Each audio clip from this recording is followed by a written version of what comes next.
Do you ever find yourself looking for something challenging, looking for something hard? Well, you came to the right podcast because I know exactly how you feel. Stay tuned.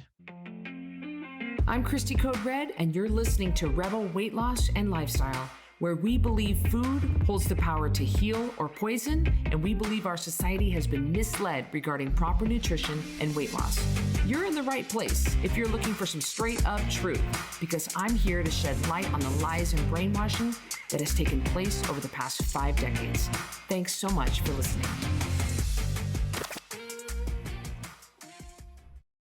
Welcome back to another episode of Rebel Weight Loss and Lifestyle. I'm your host, Cristy Code Red, author, entrepreneur, retired professional boxer. And speaking of boxing, let's start this off with a little bit of boxing history. I boxed as a federally licensed professional fighter at 154 pounds. I was federally licensed in many states and other countries. From 2002 to 2010, I officially retired in 2010. It is quite an experience being a professional boxer because there are only 2,000, or at the time that I was fighting, 20 years ago, there were only 2,000 women on the planet who were professional boxers. It was a very narrow, a very small amount of women, and it made boxing so difficult for women because you just ran out of girls to fight. And of course, the weight class categories, you would have to go up and down different weight class categories. Every 5 pounds, the weight class changes. And so in order to fight different girls for different titles, you had to go up and down your weight. Why is that significant? Because if you fight heavier than your natural weight, then chances are, yes, you might be a little stronger, but you'll be slower. If you fight lower than your natural weight, you are going to be faster, but you will be weaker. And so it's always good. My old boxing coach used to say, it's always good to fight your weight. And now that I'm comfortably staying in the 140s at 47 years old, thanks to my bodybuilding career, I guess what you can call it, my bodybuilding hobby that I have now, that I, as a competitive bodybuilder back on stage. I wish I would have stayed down at this weight because I feel so much better at this weight and I have more muscle than I've ever had. And so it's so funny that 154 pounds was the light middleweight. That's what that boxing belt you see behind me. That was one of my boxing belts that I won. That was what the weight I thought I was always going to be. I just thought I was 154 pounds, and I wasn't by any means fat or anything. And I certainly was in great shape. So I just wish I could have thought about being able to get down into the 140s. I would have had more opportunities. I could have fought Holly Holm. I could have fought some other lighter girls that were excellent fighters. It would have been an amazing matchup. So when you become a pro fighter, you really become a part of an elite class of women and men, but I'm referring to women because women, don't get me started in men and women's sports. Don't get me started on that because I know firsthand how detrimental it is to fight a man. You do not mix the men and the women. We know this in boxing. The man will kill you. They are designed to do that. They have a huge amount of strength, more than any woman. So to put men in women's sports is an incredible disadvantage. I would never get in the ring with a man. I would never get in the ring for a sanctioned boxing match with a man. I mean, it would be a head injury for sure. It would be death, probably certain death. It's so wrong. It's so wrong in so many ways. So I'm talking about women. To be the part of an elite class of women, of professional fighters, where your hands are actually registered weapons. They're actually registered weapons with the federal government. That I thought that was always kind of a myth. It's not a myth. I didn't know that. It's not a myth. It's not a myth. That makes a person feel really good. And to be known as I was all over the world as a professional fighter, really was such a great feeling. It was great to know that I trained 5 hours a day for my world title fight in Beijing. It was great to know that I could do some long duration road work. It was great to know that I could box train 12, 15 rounds on top of plyometrics, on top of weight training, on top of running, on top of agility work, on top of jump roping. I mean, I could box and box. I had such incredible stamina. Most fighters do. And that's the idea anyway. It was such a good feeling to know that I could get through hard things. It was such a great feeling to know that I was in elite level status with elite cardiovascular condition. Fast. I could throw 3 punches in less than 1 second. I mean, it was great to know that I had the ability to defend myself. That I had the ability to, that I had over 400 pounds in my uppercut alone. I mean, that's a really great feeling. It's a great feeling to know that all my hard work paid off and I was an elite level athlete, considered one of the top 3 most dangerous females on the planet. That was a good feeling. Fast forward to competing in an NPC bodybuilding show in April of 2023, placing in the top 3 in my very first show in 20 years, comeback show in over 20 years at 47 years old, when I was completely discounted, when people said I couldn't do it, when they said that there was no way I was coming back, that I was washed up, that I was too old, that I was burnt out, that I did not have the ability to do such a huge, drastic transformation in such a short amount of time, and then film it all for a documentary that is set to come out in the fall of 2023. It was talk about the ultimate comeback, talk about the underdog story, talk about a girl who came from nothing and having to train my butt off, doing just unspeakable things in the gym and cardio wise in order to make this whole thing happen, in order to make this whole thing come true. And it was so hard. So I remember retiring from boxing, and it was 2010. And I was so lost, and I knew that I would be, not being a fighter anymore, not taking fights, not having a team, not training anymore like I had. And so I immediately made that, knowing I was going to suffer mentally from not identifying as a fighter anymore. It was such a huge part of my identity. Knowing that I was going to suffer mentally, I immediately transitioned into another extreme sport, which was cycling. And I bought my first road bike.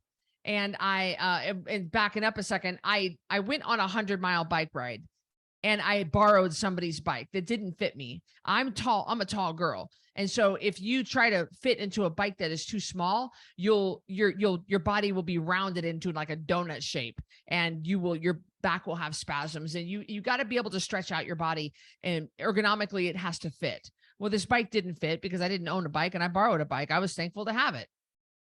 So I put all of my energy into road riding, and I went just all out with it. I was riding my road bike 300 miles a week. I am not kidding you. 300 miles a week. I was riding with only men's groups, which was fairly unheard of for women in this area, in the Treasure Valley, to ride with men's group, because men, like I said, like I mentioned to you, are naturally just built to be superior athletes to women.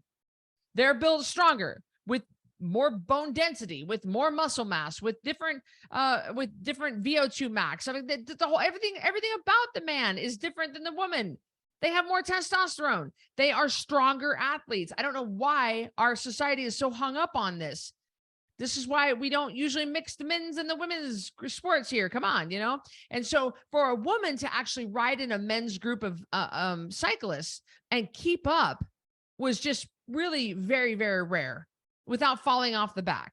Now, in cycling, in road riding, you ride usually 2x2 in pairs, 2x2, and you line up, and then you create a wind tunnel. And the person that the two people, or the person in the front, are the people what we call pulling. And they're the ones breaking the wind. They're the ones and they're creating this pocket of air around the rest of us. You guys have all seen it in NASCAR. You've seen it when geese fly in the shape of a V. They're doing the exact same things. They are drafting the geese behind, the NASCAR driver behind. He or she is drafting behind the guy in the front. That's what they do. You see it with truckers. You know, you see people that can get behind a trucker, and the wind will actually pull it along without you having to do anything. And it's how you can cycle for long distance is you work together as a group and everyone takes turns in the front. So you take turns pulling in the front while you rotate to the back and take a break. And it's taking a break because the wind, and don't ask me the aerodynamics here. I don't know the exact, like I'm not an engineer. It's just that the wind that it creates will suck you into the group and keep you there with minimal effort. And that's how you can give your legs and your lungs a break. And so for a woman to actually pull in the front is unheard of. Men that ride with women, generally they're gentlemen. I mean, the ones I always rode with, they were like, they were usually baby boomers. And that's just a generation that was raised different, and they are just gentlemen. And they would take care of us ladies, and I never minded that. I mean, I wasn't like, you don't need to. No, I appreciate the chivalry. I appreciate the being taken care of. I really do. I love it. I'm an alpha female, but I have no problem with alpha males. I really don't. And so they don't expect the woman to be able to pull the group, because sometimes they're going 22, 23, 26 miles an hour into a headwind, maybe slight 1, 2, 3% incline. Very difficult to keep up that speed when you're breaking wind. And so they never expected the girl to pull. What you would do is you would just rotate. As you would rotate to the front of the line, you would just go ahead and slip right out. You didn't do your turn in the front, as we call. We just slip out. I go to the back of the line and I would just ride along. But I was such a strong female cyclist that I would pull. I would do a rotation in the front. I would actually keep up the speed. When I had to work, I mean, it was everything I had. It was everything I had to do it. It was extremely difficult. And so I was super, super, super fit. My lung capacity, my leg strength, I was so fit. And I just switched right from elite level boxing right into elite level cycling. And I made sure that I put my effort into that. And so I came out of boxing craving the hard, and knowing that, I went straight into road cycling, and then later switched over to right around my 41st birthday, I switched over to mountain biking, which was also so very hard. And I really loved the hard. I was craving hard things. I was craving the difficult stuff. Fast forward to April of 2023, and I get off the stage at the Emerald Cup. Super proud of myself. Put in 8 months of unspeakable difficult work. I was so broken down. I was so mentally exhausted. I was so physically broken down. My body was lean. I was at 136 pounds and 10% body fat. I was as lean could be. And I was ripped, but I was beat up. I was done. Mentally, I was done. Physically, I was depleted. And that's just usually what happens. Now, I went through an extreme transformation in a very short amount of time. So normally people wouldn't go extreme like I did. Normally a coach would take twice as long to bring me down in weight and body fat, and just take their time. So I don't want anybody to freak out. And bodybuilding is a weird sport anyway, and it's a very difficult sport, but it's not a dangerous sport. It's just that I took the dangerous method because I was trying to film this documentary and I was trying to make a certain show. And it was just the route that I took. And it cost me a few health problems. I've since recovered. So I get off stage, and the other girls had warned me about this. Casey Cafferty, Eric Cafferty's wife, had warned me, Cristy. She warned me halfway through prep. Cristy, listen, you're going to get off stage and you're going to immediately, depression is going to hit you, because you're not going to have any purpose. You're not going to have any training schedule. I mean, you're training, close to 5 hours a day right now, and you're not going to have that anymore. And you're going to feel lost. You're going to feel weird. You're going to need to have another goal. You need to have a goal after the goal. I've done podcasts on that before. You need to have a goal after the goal. Well, okay. I thought, okay, maybe I'll just get back on stage. I'll recover. I'll have a pizza or whatever. I thought I was going to, I'll take some rest. I'll sleep a little bit, and then I'll get back into prep and I'll do another show. And she told me that immediately she went into powerlifting competition. She went into a totally different sport. And I wish I would have taken that advice a bit more seriously, because I did fall into this little bit of a depression. My depression was only 2 days, and some people slip really down into a deep, dark place where they're in this deep, dark pit for a month. I did not do that. It was 2 days, but I had to call a couple of my coaches and help them and let them help me pull me out of this pit. I didn't binge eat. I didn't go off the rails. I didn't freak out. I didn't, I kept my weight down. I was pretty good about that. But I immediately started craving the hard. And I wasn't sure what, I couldn't quite put my finger on it. I knew I was craving something. I didn't identify it right away. I didn't know what it was. Nobody could quite tell me what I was feeling. I was feeling so lost, so out of sorts. You pour your life into something for so long and then you're done with it. And it's an immediate abrupt stop. And you got a crown and you've got a couple of medals to show for it. And then you get on the plane and you go home and you walk into an empty house and it's like, well, now what? And so I didn't know if I was just, my hormones were out of whack or I was hungry. What was wrong with me? Why am I crying? What's going on? Why can't I get back in the swing of things? I was just so out of sorts, so weirded out. And I finally was able to, after a couple of months of floundering, I was able to put my finger on the fact that I was craving the hard. I was craving the hard. I wasn't craving the stage. I wasn't craving the announcer. I've been on stage for 20 years. I've been on stage. I've been on some really, really, really big stages in this world that people only dream of. I wasn't craving the limelight. My name has been on the cover of magazines. I've had my own, MTV show. That's not it either. I mean, I like it. I'm not going to sit here and say I don't like it. Of course I like it. Who doesn't like the attention? I wasn't craving the attention. I wasn't craving the look, the lean look, because you can't stay down that lean. I could not nobody can maintain the stage look. You see these girls on stage, that's absolutely not. Immediately following the show, within hours, you put on water weight because you get on stage dehydrated. So immediately following the show, you're going to put on 4 or 5 pounds just in water, just in rehydrating. Your muscles are going to fill back out. You're going to go back to, whatever your normal is, but you don't stay down that lean. You do put on a little bit of body fat, perfectly normal, perfectly healthy. It's unhealthy to be that lean and impossible to maintain. So I wasn't craving that look, since I knew that look was impossible to maintain. I wasn't craving the stage. I wasn't craving the lights. I wasn't craving the attention. I wasn't craving the dark spray tan. I was like, what's wrong with me? Why am I what is wrong with me? I was craving the hard. I was craving the discipline, the drive, the difficulty of the whole process. I guess I was craving the process without the pressure, but I was also craving the pressure. I was craving the pressure. I was craving everything that came with the hard.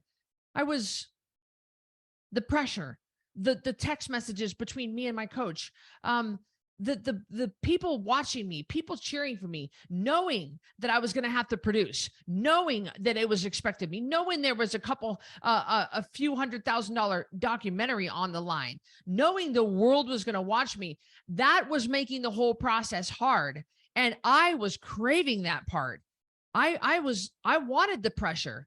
I wanted that immense, that weight on my shoulders. I wanted that. I wanted to wake up knowing I had to produce, or I was going to make a mockery, not only of myself, my brand, but the sport. Same thing with boxing.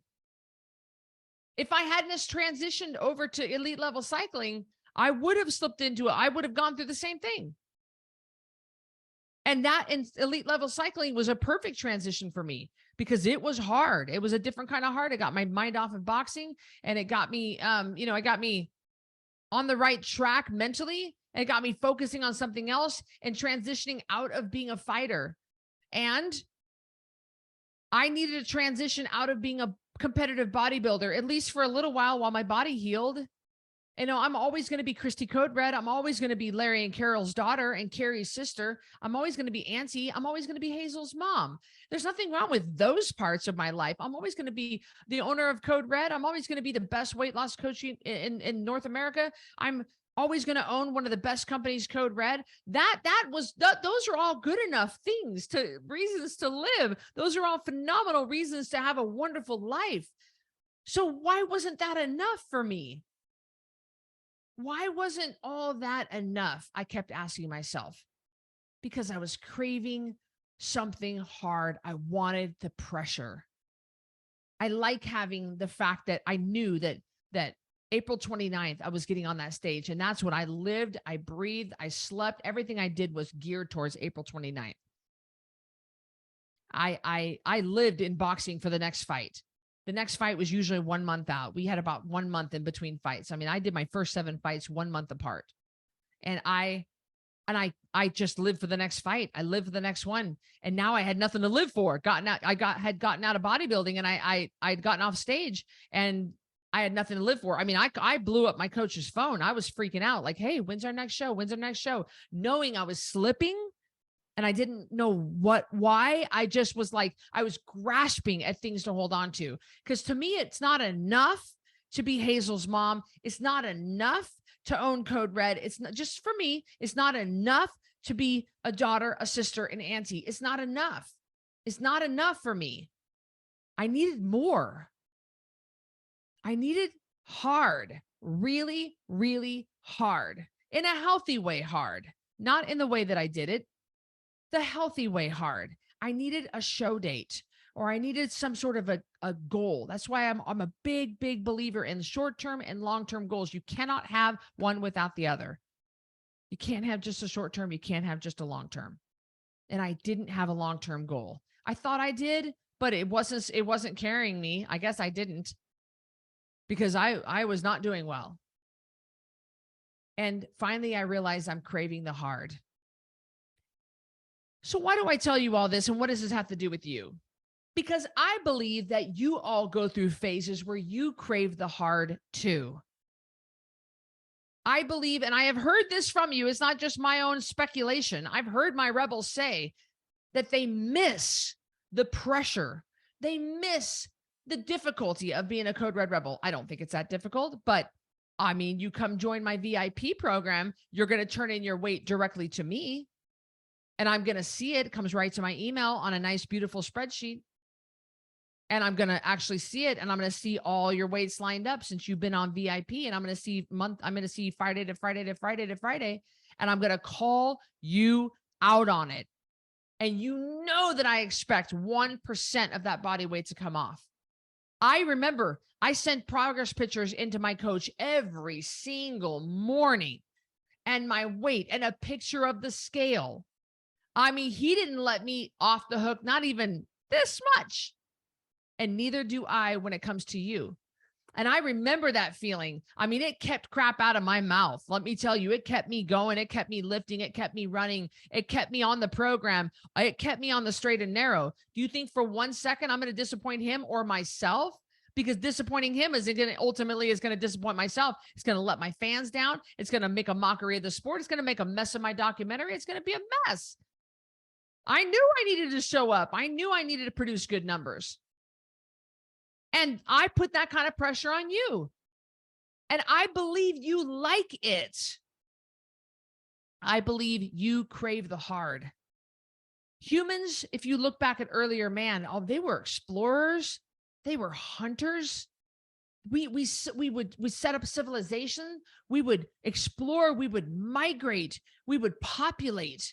We would build cities. We started off just living in caves, and we've evolved to what we are now because I believe we do have that thirst. We have that desire. We crave the hard. We're not lazy by nature. We really aren't. If you look at earlier man, and really even if you look at us 70 to 100 years ago, we used to be really hard workers, but now we've lived in these urban jungles. We have food everywhere. We have an abundance of food with no nutrients, by the way. That's a different podcast for a different day. We have everything Amazon Prime fast. We can have something next day or same day. We have electricity at the flick of we don't have to flick our fingers. We can say, Alexa, lights on. Alexa, lower the volume. Alexa, what's the temperature? Alexa, what will the weather be today? Alexa, put that on my grocery list. We don't even have to even do anything anymore. We get things delivered, DoorDash, Uber Eats. We don't have to hunt. we don't even have to shop. We have become this lump of an earlier man. We're incredibly smart. We've got the smartest engineers, the smartest doctors, the smartest scientists, the smartest lawyers on the planet. We have these incredible humans that are so amazingly intelligent. But we have gotten lazy as a whole, and we're sicker and fatter than ever in human history. But I still believe that earlier man, something inside of you is craving hard. It's craving a challenge. And I think some of you guys, that's why you look me up. That's why you still follow me on Instagram, even though you have gained back all your weight and more. You still listen. You still watch. You still look me up. You're still cheering for me, even though you might hate me. We have a saying, I came up with it, I think. Even though they don't follow you, doesn't mean they don't follow you. People are watching. People are watching me. Some of them are cheering for me to fail. Doesn't make a difference to me. And some of you guys are craving that pressure that I put on you, that expectation. I put you on this level, and I said, I expect you to level up. I expect you to aspire higher. I expect this of you. I have a niece. She's 25, and my sister, her mom, has been a mess, has made a mess of her life with drugs and alcohol for the last 20 plus years. And it's really sad. And Ellie has had to claw her way out from under that mess. And thank the Lord for my other sister, Carrie, for me, for my parents who have come around her and have loved her and have gotten her through times where her mom has failed her. And Ellie doesn't expect things of herself, but I expect things of Ellie, and I refuse to lower my expectations. And she doesn't see it. I see it. And she can borrow my belief. And I am pushing that girl hard right now. She wants to go into a paramedic program. She wants to be a paramedic. And I have offered to pay her way. Not she'll get a scholarship, but I'll pay her living expenses so that she can go on a fast track program. You know, it's like Monday through Friday, 40 hours a week. I mean, they get you through the program, but it's full time. And I am pushing that kid without pushing her away. I'm pushing her hard because I know she can take it. And I know she's craving that. She's craving someone to believe in her. She's craving someone to expect more of her. And I know you are craving that too. Kids that have to be put under some serious pressure by their parents, you know, with farm chores, with household chores, with homework, with grades, with sports, it makes them into better people. When my sisters and I were little, we lived on a 40-acre. We had more land than that, but we lived on a farm and we grew our own hay. And during July was haying season. And what would happen would, you would swath the hay, which means you would cut the grass and then you would lay it down in the field, and it would be in these long rows. You guys have seen them. And then you let the hay dry out, and then you come along with a baler and you bale up the hay into bales. And that's what we would use to feed our animals, our horses, our cows, our pigs, or all the animals for the winter. Winters were harsh when I was growing up. They were no joke. They're not like now. It's warmer now. We got a ton of snow and very cold temperature. I remember specifically 30 below zero, no wind chill, because I stuck my tongue on my horse's bit to see that if it was too cold to stick in his mouth. And I got my tongue stuck on my, I had to tear my tongue off. There was a piece of my tongue on the horse bit. I know. I should have spit on the bit. Anyway, that was that morning. It was really cold. Mom, do you remember that? Do you remember that? I have a mark here. Now. So it was cold growing up, and we needed that hay, and we didn't have money to buy hay. We had to grow our own hay. And my dad had baled up the hay, and the bales of hay were sitting in the field, and they hadn't been picked up yet and put in the barn. And any farm kids know, my farm people know, you can't let it rain on your bales of hay, can you? Because then they will mold, and then they are ruined. My dad called us girls. We were home one day. He was in town working. We lived 13 miles out of town on a windy, steep road. It took at least a half hour to get back and forth, and that was on dry roads. And he said, girls, rain is coming. I need you girls to go pick up all that hay in the 40 acres. So Laura was our littlest, and she drove. I stacked, and Carrie would buck the hay. And we got all of that hay. I kid you not, 3 little girls picked up all of the hay and put it in the barn. It took us all day to do it. And my dad came home, and he looked at all 3 of us girls. I don't think there were tears in his eyes, but I'm going to picture it that way. And he said, I am so proud of you girls. Let me tell you, that's going to go down as one of my best memories. My dad expected more of us girls, and we stepped up. Your kids will step up if you expect more of them. And you will step up when I expect more of you. I refuse to water down my brand. I refuse to water down Code Red because just a few people have got their feelings hurt. I won't do it, guys. I'm going to be tough on you because I believe you are craving the hard. I believe you get so sick of your own bull crap that you want somebody to say, knock it off. Get in here, get on that scale and turn it in. I don't care what that number is. You don't stick your head in the sand and act like it ain't happening. I think you want me to come into Costco food court and catch you with that pizza. I think you want me to walk into Olive Garden and catch you dipping that breadstick in the Alfredo sauce. I think you want it. You want me to finally look at you disappointed and say, Karen, I expected more of you. What are you doing sabotaging yourself like this? You know better. None of this food is going to do your health any good. I think you want that. I'm willing to do it. I think you crave the hard. It might be a different hard for you. Your hard's going to look different. But I think you like stepping up and having expectations put on you and you having to level up and measure up and deliver on those expectations. I think you do. Maybe not for me. It might not be for Code Red, but it might be for your job. It might be for your garden. It might be for your marriage. It might be the way you dress. I think you like waking up just a little bit earlier to do your makeup just a little bit better so that you can look nice in public. I think you like when your kid expects you to be there at their soccer game.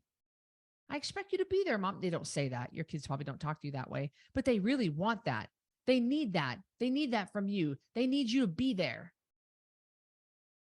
I'll tell you, as a kid who played sports, I played basketball, and there's no greater feeling than hearing your own parents' voice. Mom, do you remember that? I remember hearing your voice, Mom, in the bleachers. I do. I didn't get to play very much. I had a jerk of a coach, and I probably wasn't very good. I tried hard. And I had really big boobs, you guys, in high school. And I had 2 sports bras because my boobs were huge. And so I had 2 sports bras that flattened them out. Of course, I'm going through, puberty and stuff. So they're painful. They're squished and it's painful. But I had such big boobs. The boys teased me in high school about having big jugs. I didn't even know what that meant. We didn't have Google back then. I mean, I was raised in a Christian home. We didn't talk about jugs. I didn't know what jugs were. I had to figure that out. And I had big boobies. And I played basketball and it was uncomfortable. And I mean, hearing my mom cheer for Carrie and me in the stands, guys, your kids expect you to step up. What are you expecting of yourself?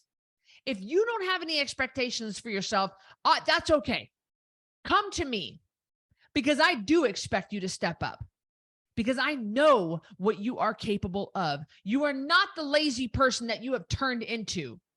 You are not the person that letting yourself just get away with crap and going back on your word, lying to yourself. That is not you. That is not the true you. You might come to me like that, broken, battered, beat up, but that's not the true you. The true you is better than that. And I see through you to the true you. Ooh, I like that. I see through you to the true you. You can do this. And if you are craving the hard right now, I encourage you to get on a 10-pound takedown. We're having them back on Facebook now, so it's convenient for you.